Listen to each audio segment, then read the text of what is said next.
Of all the things that Jesus suffered during the crucifixion, what was the thing that was most painful, the torture that was most excruciating? As I've explained in previous blogs, the tortures involved in ancient crucifixion, Roman crucifixion, were numerous and demonically devised. They involved a number of unimaginable, unspeakable tortures of excruciating pain. In fact, as I've said before, that word excruciating was actually invented to describe the unique torture, the unique pain and suffering involved in ancient crucifixion. But of all the things that Jesus had to endure after many years of studying the forensics of ancient crucifixion, the thing for me personally that stands out as the worst, not as if the others weren't bad enough, weren't horrific in and of themselves, but the thing that stands out to be the worst would have been the scourging, the whipping, the beating Jesus experienced before he was led out to Golgotha to actually be crucified. The Gospels tell us surprisingly little about the scourging. They don't give many details at all. In fact, all they do is mention it. And Luke, in fact, even omits it. So it's only Matthew, Mark, and John that tell us that Jesus was scourged. Pilate had him scourged before sending him out or leading him out to be crucified, to take up his cross, the way of the cross to the crucifixion. So all they mention is the word scourging. They don't describe what happened during that process. But they didn't need to, because people in that day would have known full well what scourging involved. They would have vivid images, horrific images in their minds, because most of them had at one point or another in their lives witnessed it. In fact, that was the whole point of scourging. It was to terrorize people. The whole crucifixion process was devised by the Romans to terrorize people, to keep them in line. They wanted people to see the horrors of crucifixion, so that it would be a deterrent from them ever disobeying Roman authority. So most people, all you had to do is mention the word scourging, Jesus had been scourged, and in their minds they could see the vivid graphic details of what it entailed. Luke probably omits the scourging because for him it's too hard to bear. He can't bear the thought that Jesus, this person who he reveres, who now he's come to believe is actually God incarnate, but he also loves. He loves with all his heart because he sees what kind of God this is, the compassion and mercy that this God has shown in Jesus and taking human form in Jesus. Luke can't bear the thought of Jesus being scourged. He knows, of course, full well that Jesus was, but he doesn't tell us that detail. He conveniently omits it and gets onto the crucifixion because that detail is just too hard to bear. Ancient crucifixion isn't described in the Gospels, but it is described in some sources that we have to give us an idea of what people like Luke found so difficult, so unbearable about it, or others in that culture, the image that would have been conjured up in their minds, why the other gospel writers simply had to mention that Jesus was scourged because everybody knew full well what it involved. One of those ancient sources is the martyrdom of Polycarp in the mid-2nd century. There, it talks about a person being whipped so badly, scourged so badly, that he was actually, the bone was exposed. They had been beaten so badly that it exposed bone. It tore apart his flesh so much that the bone was exposed. Josephus, who probably writes towards the end of the 1st century, is describing a man, in another example, is describing a man who, right about the time of the destruction of the temple, right before the destruction of the temple, is actually whipped so bad that you can see his arteries and veins, Josephus tells us. And then in another instance, Josephus describes a group of people who are beaten so bad, scourged so bad, that their intestines are exposed. You can see their intestines. So the upshot of those ancient sources, what they're telling us about scourging, is that when somebody was scourged, when they were whipped and beaten by the Romans using this flagellum that had usually sometimes bone chips, but more likely had these little lead, they almost looked like dumbbells at the end of these 3 leather strips that were attached to a handle. When the Roman soldiers, who were expert at this, were beating somebody, whipping somebody, they intentionally struck their back so that those little ball pieces of lead would embed in the skin, and then they'd pull across the back. They would rip it right across the back to tear off the skin. They would do that some 80 to 100 times in some of the more extreme cases, like in Jesus' case, where they wanted to hasten death. They needed Jesus to be dead that day, that Good Friday, because starting that evening at sundown, it was Sabbath, and not only Sabbath, but most scholars believe was actually the Passover, and that would offend Jewish sensibilities, which could cause a riot. So when the Romans wanted somebody dead immediately, because crucifixion could take 2 or 3 days, or sometimes even longer, for the person to actually die, they did the most extreme form of scourging, which could involve 80 to 120 lashes across the back. And with each lash, it dug into the skin, and then they would pull across the back and try to rip the skin off. So it certainly could expose bone, it could expose intestines, it could expose arteries and veins. It just tore the flesh to shreds. It tore a person apart. And we can be pretty certain that that's the kind of scourging that Jesus experienced, that before being led off to crucifixion, in fact, one of the reasons that he has so much trouble carrying the cross, it would have just been the crossbeam over his shoulders, is because he was completely delirious. He was brought virtually to the point of death in the scourging itself. Scourging was an unimaginable horror, one of the unique tortures, and again, in my mind, the worst torture, the most excruciating torture of the whole crucifixion event.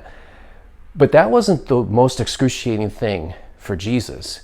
Neither was the crucifixion itself, as bad as that was. Nor was it the betrayal of his group of intimate disciples, close intimate disciples, one who betrayed him, who's causing him to be put to death, another who denied him, and the rest who basically take off on him, abandon him. By the way, if you've ever experienced some form of betrayal in your life, you've had just a small taste of what it would be like for him to be betrayed by such close associates, by people who he gave himself so completely to, that they would, in his hour of greatest need, just walk away from him like that, had to hurt on an emotional level in a way comparable to the physical pain that he was experiencing. But none of that was the most excruciating part of the torture Jesus experienced on the cross. What was? Well, what the Gospels reveal, specifically in Mark and Matthew, in Jesus' final words on the cross, the cry of dereliction, where he cries out, my God, why have you abandoned me?" And it's actually retained in the Aramaic, the language that Jesus spoke. Eloi, Eloi, lama sabachthani. Why, my God, why have you abandoned me? The worst part of the crucifixion for Jesus was the experience of the abandonment of God.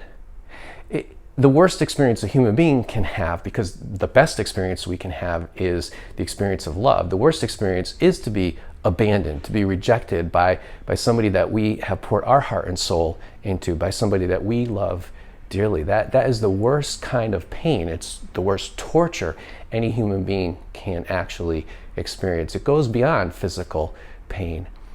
The worst kind of spiritual pain we can experience is to feel like God has abandoned us. And often when we walk through periods of suffering in our life, that's exactly what we feel. And that is the deepest angst. That's the thing that cuts the deepest. No matter what we're suffering on the surface, it's that sense that we've been abandoned by God, that in the cosmos we are insignificant, that nobody's really watching over us after all, that God has turned his back on us. There are different ways that we experience that, but that is often the worst part of human suffering.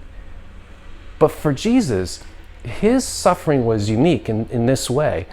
As a member of the Trinity, as the eternal Son of God, he had the infinite love of the Trinity. The Father and the Spirit, throughout all eternity, beyond space and time, had experienced this infinite love between one another. So in his experience of abandonment, the abandonment of God, the abandonment of the Father and the Spirit, what he was experiencing was an infinite loss, an infinite form of abandonment. And that's what is most excruciating about his experience of the crucifixion. That was the worst torture that he experienced. People often struggle with the atonement, with what Jesus was doing, dying on the cross for us, how that takes care of our sin, how he could kind of pay our debt, absorb, take on himself the sin of the world. But I think when you shift things slightly and stop thinking for a moment about sin, and sin in our culture has taken on a nuance that it didn't have back then. Sin back then simply meant to miss the mark. Within the Hebrew and the Greek, that's what the word means, to miss the mark, to fall short. In our culture, it's taken on more of like a sense of moral purity, of impurity actually, and usually around sexual kinds of things. For Jesus, the word sin would have simply meant to miss the mark, to not live up to what you are meant to be as a human being, to not love God and love others in the way that God created us to be. And I think all of us have that profound sense of not doing that, of falling short in that way, of being way more self-absorbed, self-focused than we know we should be, than we even want to be. It's not just that we disappoint others and let other people down. We constantly let ourselves down. We constantly disappoint ourselves in what we want to be. So I think we're very well aware of sin. But because that word sin is problematic, if you just shift things a little bit and think about it from a slightly different angle, I think what Jesus is doing on the cross begins to become very intelligible. If you think instead about suffering and a God who, if God really loves us, a God who has to suffer with us, with his creation, like a parent who loves their child, who suffers as much, if not oftentimes way more than their child. When they watch their child go through suffering, for them it's a lot worse often than it is for the child.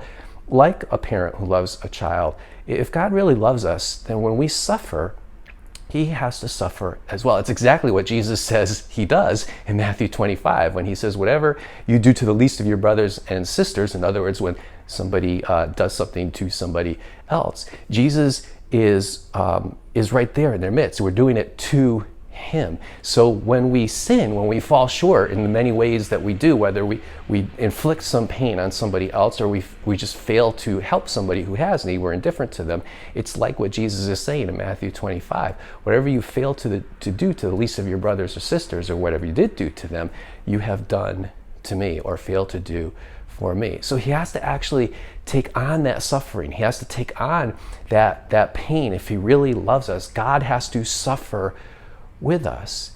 And if you think about it, the suffering of the world, this is a little complex, but the suffering of the world is pretty much the sin of the world. It's sin which causes suffering. Essentially, I mean, most fundamentally, it's the root cause of it. But even in things that we don't normally associate with sin, like it's easy to see where something like Ukraine, there's so much pain and suffering caused by the sin of someone, namely Putin, but there's a lot of other people conspiring with him. But it's easy to see that. It's easy to see where human volition causes so much suffering, most of the suffering and pain that we see in the world. But even in cases where you look at something like a cancer and you wonder why God would inflict somebody with a cancer, what we're finding out more and more is that things like cancer are caused by things that we have done to the environment, the way we have neglected the environment, the toxins that exist in the environment. The rates of cancer have skyrocketed in recent years. It's no coincidence, because of the environmental damage that human beings have caused through sin. So the suffering of the world, in essence, at least the vast majority of it, and certainly at its root, as root cause, is caused by the sin of the world. And that's exactly what Jesus is absorbing on the cross. He's taking the suffering of the world on himself, which means he's also taking on himself the sin of the world. And to love fallen creatures who fall short all the time, who are way too self-absorbed, way more self-absorbed than we should be. That's what a God of love must do, not only to forgive us, but to continue to love us through all the suffering that our sin causes. And in that moment of agony, his most excruciating agony on the cross, in that moment of the abandonment of God, experiencing Jesus feeling the abandonment of God, the losing the infinite love of the Trinity, and infinite loss, he is able to take on all the sin that has ever been created, all the suffering that sin creates throughout the history of the world, past, present, and going into the future. I know it's hard to get your mind around that because that's so abstract. The idea that God is experiencing a sense of infinite abandonment. We can understand a little bit in our own sense of abandonment by God. We can understand a little bit in certain terms of human abandonment, but to get our minds around that is so difficult. That's why I think it's helpful to look at something like the scourging, to look at the physical pain Jesus endured, because it's much easier for us to relate to that, to understand that, to wince at that, to find that hard to bear, too hard to bear, unbearable. But when we look at that, when we face that, when we confront that, we recognize that as bad as that is, it doesn't come close to what Jesus endured on the cross for us. The movie Saving Private Ryan has that opening scene that at least for me, I think for many people, is the hardest scene in any movie we've ever watched. It's the hardest scene to sit through, to watch. It's difficult to watch because it so realistically depicts what combat is like. It is so ugly, so graphic, so vivid, so tragic. It's so hard to watch. And yet there's something really important about watching something like Saving Private Ryan. There's something really good about it, because when you see that, you understand what combat veterans go through. You understand the sacrifice they have made for our freedom. In the same way, this Holy Week, this Good Friday, I encourage you to contemplate what Jesus suffered, whether it be the scourging or other elements of the crucifixion, to just sit with it. Because as hard as it is to look at, to face, as much as it makes you wince, as unbearable as it is to think about God incarnate having to go through all of that, or any human being to suffer through all of that, it reminds us of how much He loves us, of the sacrifice He made for us. That's what He did for you. That's how much He loves you. I pray that you are having and will continue to have a wonderful and powerful and transformative Holy Week and an amazing Easter.